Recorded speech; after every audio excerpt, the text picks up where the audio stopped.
ഇപ്പോൾ രജിസ്ട്രാറിൻ്റെ പല നിലപാടുകളോടും ഞങ്ങൾക്ക് വിയോജിപ്പുണ്ട്.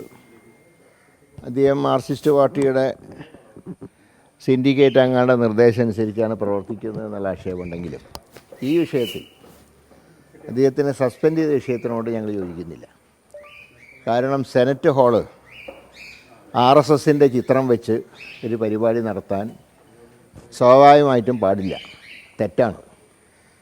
അപ്പോൾ അത് വിലക്കിയതിൻ്റെ പേരിലുള്ള സസ്പെൻഷന് അത് ശരിയല്ല. ഇവിടെ RSSൻ്റെ നിയമങ്ങൾ നടപ്പാക്കാനാണ് ഗവർണർ ശ്രമിച്ചുകൊണ്ടിരിക്കുന്നത്. ഏതായാലും ആ വിവാദത്തിൽ ഒരു കാര്യം ഒരു തുടക്കം ശ്രദ്ധിക്കേണ്ടതായിരുന്നു. ഒന്ന്, ഈ സമിതി ഒരു സ്വകാര്യ സ്ഥാപനമാണ്. ഈ പത്മനാഭസ്വാമി സേവാ സമിതി എന്ന് പറഞ്ഞാൽ ക്ഷേത്രമായിട്ടൊരു ബന്ധമില്ല. അവരൊരു സ്വകാര്യ സ്ഥാപനം ഒരു പരിപാടി നടത്തുമ്പോൾ അതിൻ്റെ കൂടുതൽ വിവരങ്ങൾ അന്വേഷിക്കേണ്ടതായിരുന്നു യൂണിവേഴ്സിറ്റി. പക്ഷെ അതുണ്ടായില്ല. പക്ഷെ എങ്കിലും ആ ചിത്രം വെച്ച് പരിപാടി നടത്തിയത് തെറ്റാണ്. അതുകൊണ്ടാണ് ഇത് പരിപാടി നടത്തരുത് എന്ന് രജിസ്ട്രാർ പറയാനുള്ള കാരണം. അതിൻ്റെ പേരിലുള്ള സസ്പെൻഷൻ ശരിയല്ല. എനിക്ക് തോന്നുന്നത് അദ്ദേഹം ഒരു പക്ഷേ കോടതിയിൽ സമീപിച്ചാൽ അദ്ദേഹത്തിന് കോടതിയിൽ നീതി കിട്ടും. അദ്ദേഹം എടുക്കുന്ന രാഷ്ട്രീയമായിട്ടുള്ള നയങ്ങളോടൊക്കെ ഞങ്ങൾക്ക് വിയോജിപ്പുണ്ട്. ഈ കാര്യത്തിൽ RSSനെ വെള്ളപൂശുന്ന ഈ പത്മസേവാ സമിതിയുടെ പ്രവർത്തനങ്ങളെ തടഞ്ഞ ആ രീതി ഒരു തെറ്റല്ല. അത് യൂണിവേഴ്സിറ്റിയുടെ നിയമങ്ങൾ പാലിക്കാൻ വേണ്ടി അദ്ദേഹം സ്വീകരിച്ച നിലപാട്. അല്ല, അതിൻ്റെ കാര്യങ്ങളൊക്കെ അതാണ് ഞാൻ പറഞ്ഞത്. ചിലപ്പോൾ അത് ഒരു പക്ഷേ കോടതിയിൽ രജിസ്ട്രാർക്ക് അനുകൂലമായിട്ടുള്ളൊരു തീരുമാനം ഉണ്ടാവാൻ സാധ്യതയുണ്ട്. ഏതായാലും സസ്പെൻഡ് ചെയ്ത നടപടി ശരിയല്ല. ഈ ഒരു വിഷയത്തിൻ്റെ പേരിൽ രജിസ്ട്രാർ സസ്പെൻഡ് ചെയ്തതിനോട് യോജിക്കാൻ നിവൃത്തിയില്ല. VC ആ ചെയ്യാൻ പാടില്ല. കാരണം VC എന്ന് പറയുമ്പോൾ അദ്ദേഹത്തിന് അഡീഷണൽ ചുമതലയാണ്. അഡീഷണൽ ചുമതലയുള്ളൊരു വൈസ് ചാൻസലർ ഈ ഒരു പ്രവൃത്തി ചെയ്യാൻ പാടില്ല. അപ്പോൾ അദ്ദേഹം യൂണിവേഴ്സിറ്റി റൂളുകൾ പരിപാലിക്കേണ്ട ആളാണ്. അതാണല്ലോ ഫൈനൽ അതോറിറ്റി. അദ്ദേഹമാണ് ചാൻസലർ കഴിഞ്ഞാൽ പ്രോ ചാൻസലർ ഉണ്ടെങ്കിൽ പോലും വൈസ് ചാൻസലറാണ് ശരിക്കും പറഞ്ഞാൽ അതോറിറ്റി എന്ന് പറയുന്നത്. അപ്പോൾ അങ്ങനെ ഒരു വൈസ് ചാൻസലർ ഇങ്ങനെ നടപടി സ്വീകരിക്കുമ്പോൾ അദ്ദേഹത്തിൻ്റെ റിപ്പോർട്ടിൻ്റെ അടിസ്ഥാനത്തിലാണ് ഗവർണർ നിർദ്ദേശിച്ചിട്ട് കാണുക. ഇങ്ങനെ റിപ്പോർട്ടൊക്കെ കൊടുക്കുമ്പോൾ കേരളത്തിൻ്റെ പൊതുവായിട്ടുള്ള അവസ്ഥ അദ്ദേഹം മനസ്സിലാക്കേണ്ടതായിരുന്നു. അദ്ദേഹത്തിന് രാഷ്ട്രീയം ഉണ്ടാവും, അത് അദ്ദേഹത്തിൻ്റെ സ്വന്തം കാര്യം. പക്ഷേ വൈസ് ചാൻസലർ എന്ന നിലയ്ക്ക് അദ്ദേഹം തീരുമാനം എടുക്കുമ്പോൾ കേരളത്തിൻ്റെ സാഹചര്യങ്ങൾ കൂടെ മനസ്സിലാക്കേണ്ട ഒരാളാണ്. ഒരിക്കലും ഒരു ബാക്ക് ഡോർ എൻട്രി നടത്താൻ BJPയെ അനുവദിക്കുന്ന പ്രശ്നവുമില്ല. അക്കാര്യത്തിൽ ഒരു തർക്കവുമില്ല.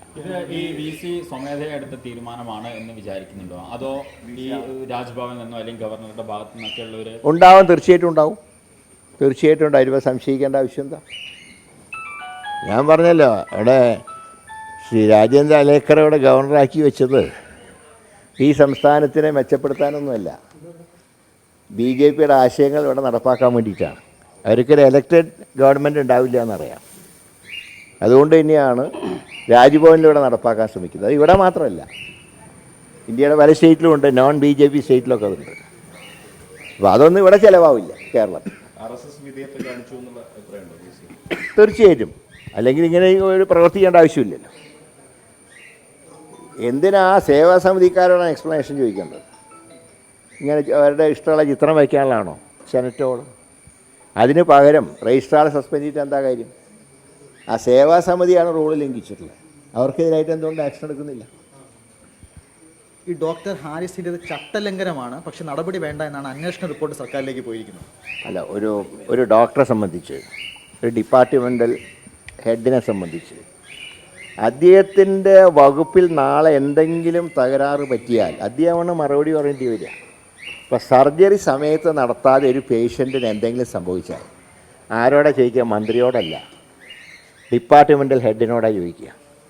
ആ നിലയ്ക്കാണ് ഡോക്ടർ ഹാരിസ് ഇങ്ങനത്തെ ഒരു നിലപാട് സ്വീകരിച്ചത്. അദ്ദേഹം പറയുമ്പോൾ എല്ലാവർക്കും അറിയാം ഇടതുപക്ഷ അനുഭാവിയാണ് അദ്ദേഹം. പക്ഷെ ഇവിടെ രാഷ്ട്രീയമല്ല നോക്കണ്ട. ഇതിപ്പോൾ തിരുവനന്തപുരത്ത് മാത്രമല്ല, ഇന്നൊരു ചാനലിൽ ഞാൻ വാർത്ത കണ്ടു. ഞാൻ എൻ്റെ നിജസ്ഥിതി അന്വേഷിച്ചില്ല. കോഴിക്കോട് ഒരു 65 വയസ്സുള്ള ഒരു പത്രം വിറ്റ് നടക്കുന്ന ഒരാളെ വാഹനം ഇടിച്ച് അദ്ദേഹത്തിന് ആദ്യം ജില്ലാ ആശുപത്രിയിൽ കൊണ്ട് അവിടെ നിന്ന് ഇങ്ങോട്ട് റെഫർ ചെയ്തു. ഇവിടെ വന്നപ്പോൾ ശസ്ത്രക്രിയ നടത്താനുള്ള എക്യുപ്മെൻറ്റ്സ് വരെ 65 വയസ്സുള്ള പത്രവിൽപ്പനക്കാരനോട് ആവശ്യപ്പെട്ടു എന്ന് പറഞ്ഞാൽ എവിടെ എത്തി ഈ ആരോഗ്യവകുപ്പ് കേരളത്തിൽ? അപ്പോൾ ഇതുപോലെ പരാജയപ്പെട്ടൊരു മന്ത്രി, ഞാൻ പറയുന്നത് ഡോക്ടർ AR മേനോനെ പോലെ പ്രഗത്ഭമതികൾ കൈകാര്യം ചെയ്ത വകുപ്പിൽ ഈ മന്ത്രി ഒരു അട്ടർ ഫെയിലിയറാണ്. അത് പറയുമ്പോൾ ഞങ്ങളുടെ മെക്കട്ടയ്ക്ക് ചാടിയിട്ട് കാര്യമൊന്നുമില്ല. കെ മുരളീധരൻ്റെ ഹിസ്റ്ററി നോക്കാനല്ല വീണ ജോർജിനെ ആരോഗ്യമന്ത്രിയാക്കിയിട്ടില്ല, കേരളത്തിലെ ആരോഗ്യം നോക്കാൻ വേണ്ടിയിട്ടാണ്. അതിന് പകരം വിമർശിക്കുന്നവരെ പേഴ്സണൽ ഹരാസ്മെൻറ്റ് അത് അവരുടെ സംസ്കാരമായിരിക്കും. ഞാൻ ആ സംസ്കാരത്തിലേക്ക് വിടുന്നില്ല, കാരണം ഇവിടെ തർക്കം ഞങ്ങൾ തമ്മിലല്ലല്ലോ. ആരോഗ്യ വകുപ്പിൻ്റെ അനാരോഗ്യത്തിനെ കുറിച്ചാണ് ഞങ്ങൾ പറഞ്ഞത്. അത് പരിഹരിക്കാനുള്ള ഒരു നടപടിയും സംസ്ഥാന സർക്കാർ സ്വീകരിക്കുന്നില്ല. മുഖ്യമന്ത്രിയുടെ ഗൗരവം മനസ്സിലാക്കണം. ഇപ്പോൾ ഡോക്ടർ ആരീസിനെ സസ്പെൻഡ് ചെയ്ത് കഴിഞ്ഞാൽ ഡോക്ടർമാർ മുഴുവൻ ഈ സർക്കാരിനെതിരെ രംഗത്ത് വരും. അതുകൊണ്ടാണ്, അല്ലാതെ ഡോക്ടർ ആരീസിനോട് ഇഷ്ടമുണ്ടായിട്ടൊന്നുമില്ല. ഈ നടപടി ശരിയല്ല. ഒരു തെറ്റ് ചൂണ്ടിക്കാണിക്കും, അത് തിരുത്തേണ്ടതിന് പകരം ഞങ്ങൾ ചെയ്യുന്നതാണ് ശരി എന്നുള്ള ഒരു ധാർഷ്ട്യമാണ് ഇവിടെ മുഖ്യമന്ത്രിക്കും മന്ത്രിക്കൊക്കെ ഉള്ളത്. പിന്നെ മന്ത്രിനെ പറഞ്ഞിട്ട് കാര്യം, അവർക്ക് അത്ര എക്സ്പീരിയൻസ് ഉള്ളൂ എന്ന് വിചാരിക്കുക. പക്ഷേ ഇങ്ങനെ ഒരു ഫെയിലിയർ ആയിട്ടുള്ള ഒരു മന്ത്രി ഉണ്ടായിട്ടില്ല കേരളത്തിൻ്റെ ചരിത്രത്തിൽ. അതായത് മെഡിക്കൽ കോളേജുകൾ മുതൽ പ്രാഥമിക ആരോഗ്യ കേന്ദ്രങ്ങൾ വരെ ഇതാണ് അവസ്ഥ. ഇപ്പോൾ എന്തിനാ പാവപ്പെട്ട രോഗികൾ സർക്കാർ ആശുപത്രിയിൽ പോകുന്നത്? എന്തിനാ? അവർക്ക് അവിടെ പോകാൻ കഴിയൂ. അവർ കാരണം സ്വകാര്യ ആശുപത്രിയിൽ നല്ല സേവനമുണ്ട്, പക്ഷേ അവർ ഈ പാവപ്പെട്ട രോഗികൾക്ക് ഒരു കോട്ട മാത്രം മാറ്റി വയ്ക്കുക. ഒരു കോട്ട അവർക്കുണ്ട്, പക്ഷേ അതിനപ്പുറം അവർ ചെയ്യില്ല. കാരണം അവർക്ക് ഡോക്ടർമാർക്ക് അവർ പറയുന്നത് ഈ ഡോക്ടർമാർക്ക് ഞങ്ങൾ ശമ്പളം കൊടുക്കേണ്ടതെന്നാണ്. അവർ പറയുന്നതിന് ശരിയുണ്ട്.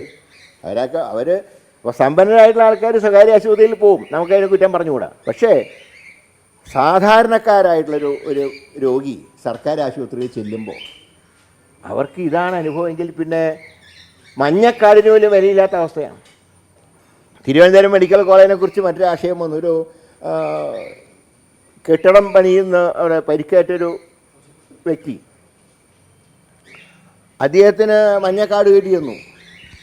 അവസാനം 88,000 രൂപ അയാളുടെ കയ്യിൽ നിന്ന് ചിലവായി, അയാൾ മരിക്കുകയും ചെയ്തു.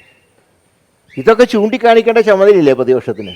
പക്ഷെ മന്ത്രി പറയുന്നത് LDF UDF കാലത്തെ താരതമ്യത്തിന് വെല്ലുവിളിക്കുന്നുണ്ട് മന്ത്രി. അല്ല, എന്ന് വിചാരിച്ചിട്ട് ഇപ്പോൾ ഫണ്ട് വിനിയോഗിച്ചിട്ട് എന്താ? ഫണ്ട് വിനിയോഗിച്ച എക്യുപ്മെൻറ്റ്സ് എവിടെ? UDFൻ്റെ കാലത്ത് ഏതെങ്കിലും, UDFൻ്റെ മാത്രമല്ല കഴിഞ്ഞ LDF സർക്കാരുകളുടെ കാലത്തും മെഡിക്കൽ കോളേജിൽ ഓപ്പറേഷൻ ചെയ്യാൻ ഉപകരണങ്ങളില്ല എന്ന് ആരെങ്കിലും പറഞ്ഞിട്ടില്ല. ശങ്കര വക്കീലിന്റെ കാര്യങ്ങളൊക്കെ വരുന്നുണ്ട്. എന്താ ശങ്കര വക്കീലിൻ്റെ കാലത്ത് എത്ര പേഷ്യൻസ് മരിച്ചിട്ടുണ്ട് സർജറി ഇല്ല? അദ്ദേഹത്തിന് ചികിത്സ ലഭിക്കാത്തതുമായി ബന്ധപ്പെട്ടൊക്കെ ഈ തിരുവനന്തപുരം മെഡിക്കൽ കോളേജിൽ പോയ സമയത്തുള്ള പ്രശ്നങ്ങളൊക്കെ ഞാൻ പറയാം.